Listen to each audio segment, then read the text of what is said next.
The race for U.S. Senate in Virginia is certain to be hot this fall. Incumbent Democratic Senator Tim Kaine will take on Republican challenger Corey Stewart in this year's general election. And 13 News Now anchor Ashley Smith sat down with Senator Kaine during his stop in Virginia Beach today to discuss his stance on a number of hot-button issues.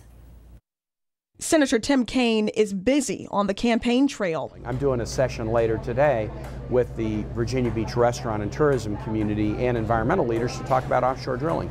It's a bad bet. The senator is gearing up to go head-to-head with GOP challenger Corey Stewart this November. My opponent has a history of very divisive language, saying that he wants to run a ruthless and vicious campaign against me and against organizations that he doesn't like. In an announcement today, the Planned Parenthood Action Fund officially endorsed Senator Kaine's candidacy. My opponent wants to completely eliminate funding for Planned Parenthood, just as he wants to eliminate the Affordable Care Act and repeal Medicaid.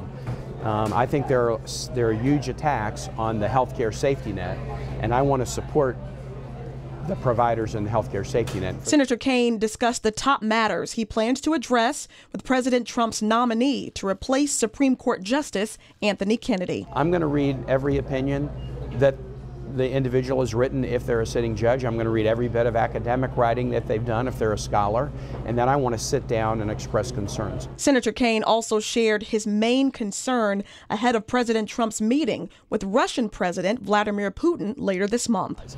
The thing that I'm most worried about in the president's meeting with Vladimir Putin is that he would do things to back away from our commitments to our European allies. Back here at home, employers anticipate the impact of President Trump's steep tariffs on metals imported from the country's closest allies.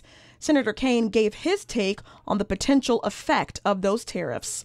When you put a tariff on imported aluminum and steel, you do help American workers who make aluminum and steel. You help them.